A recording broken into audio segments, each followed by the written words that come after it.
Hey, good afternoon, everybody. It is January 4th, 2023, and we are in the Old Testament, and we're going to read out of the book of Genesis, and we're going to read chapter 4. All right, so where are we at in chapter 4? Well, we just saw the fall of man. Specifically, we saw that Adam had a choice in how he's going to relate to God. He could take and eat of the fruit of the tree of life and live in that perfect harmony with God at the top, Adam and Eve at the bottom, taking care of creation, working together, just as God intended. Or he can eat of the fruit of the knowledge of good and evil, and essentially tell God, hey, you know what, God, I don't want this relationship. I want this relationship. I should be able to tell you what I can eat and what I can't eat. And I should be the one that decides what's right and wrong.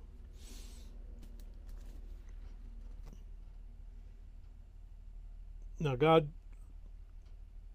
essentially says, hey, if that's the decision you made, you're going to have to live with it. And he throws us out of Eden. Puts him on the earth and says, you know what?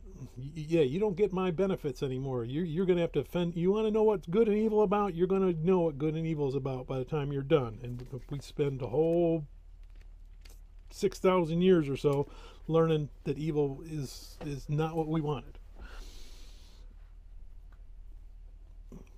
In fact, we learn that was our first lesson. We get our second lesson right here in this chapter 4 when we have two brothers, Cain and Abel.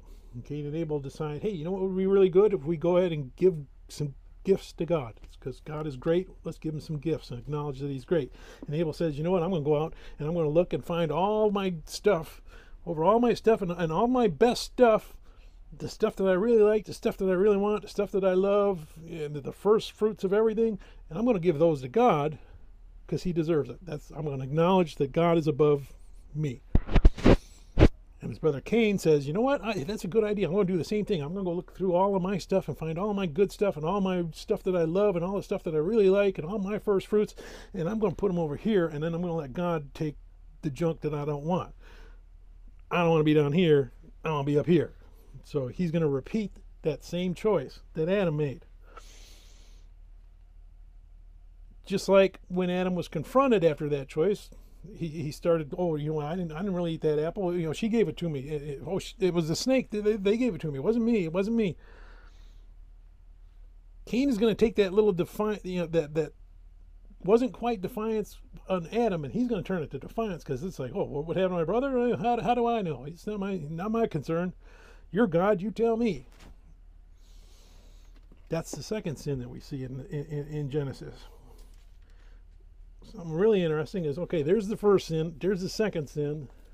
I'm only about one page away when I get the next sin of Lamech. He doesn't even want to do this. He starts right from here and says, hey, you know what? There's a guy over there. I just don't like the way he looks. I will go kill him. Hey, God, you don't like it? Too bad. So he's really off to the races. And again, that's what we see for 6,000 years. We took that little decision that we made in the garden that, hey, you know what?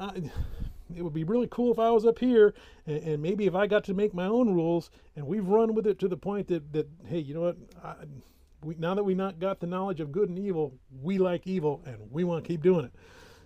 And it takes us all the way until we get to the New Testament before we start to realize that's not where we should be, and that there's only one way to get back, which was Jesus, the son that was promised to Eve that was eventually going to undo all that mess that we made.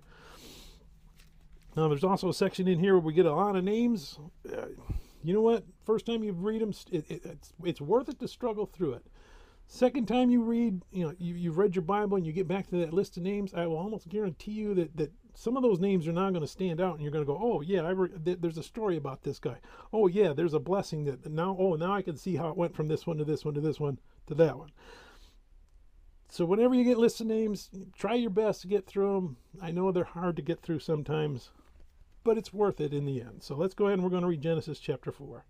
Now Adam knew Eve his wife, and she conceived and bore Cain and said, I have acquired a man from the Lord. Then she bore again, this time his brother Abel. Now Abel was a keeper of sheep, but Cain was a tiller of the ground. And in the process, In the process of time it came to pass that Cain brought an offering of the fruit of the ground to the Lord, and Abel also brought the firstborn of his flock and of their fat. And the Lord respected Abel and his offering, but he did not respect Cain and his offering. And Cain was very angry, and his countenance fell. So the Lord said to Cain, "Why are you angry? And why has your countenance fallen? If you do well, will you not be accepted? And if you do not do well, sin lies at the door, and its desire is for you, but you should rule over it." Now Cain talked with Abel his brother, and it came to pass, when they were in the field, that Cain rose up against Abel his brother and killed him. Then the Lord said to Cain, "Where is Abel your brother?" He said, "I do not know. Am I my brother's keeper?" And he said, "What have you done? The voice of your brother's blood cries out to me from the ground. So now you are cursed from the earth, which has opened its mouth to receive your brother's blood from your hand. When you till the ground, it shall no longer yield its strength to you. A fugitive and a vagabond you shall be on the earth." And Cain said to the Lord, "My punishment is greater than I can bear. Surely you have driven me out this day from the face of the ground. I shall be hidden from your face. I shall be a fugitive and a vagabond on the earth, and it will happen that anyone who finds me will kill me." And the Lord said to him, "Therefore, whoever kills Cain, vengeance shall be taken on him sevenfold." And the Lord set a mark on Cain, lest anyone finding him should kill him. Then Cain went out from the presence of the Lord and dwelt in the land of Nod on the east of Eden. And Cain knew his wife, and she conceived and bore Enoch. And he built a city and called the name of the city after the name of his son, Enoch. To Enoch was born Irad, and Irad begot Mehujael, and Mehujael begot Methuselah, and Methuselah begot Lamech. Then Lamech took for himself 2 wives. The name of one was Ada, and the name of the other Zillah. And Ada bore Jabal. He was the father of those who dwell in tents and have livestock. His brother's name was Jubal. He was the father of all those who play the harp and flute. And as for Zillah, she also bore Tubal-Cain, an instructor of every craftsman in bronze and iron. And the sister of Tubal-Cain was Naamah. Then Lamech said to his wife, "Ada and Zillah, hear my voice. Wives of Lamech, listen to my speech. I have killed a man for wounding me, even a young man for hunting me. If Cain shall be avenged sevenfold, then Lamech 77-fold. And Adam knew his wife again, and she bore a son, and named him Seth. For God had appointed another seed for me instead of Abel, whom Cain killed. And as for Seth, to him also a son was born, and he named him Enosh. Then men began to call on the name of the Lord. May God bless the reading of his word, and may God bless you. Bye.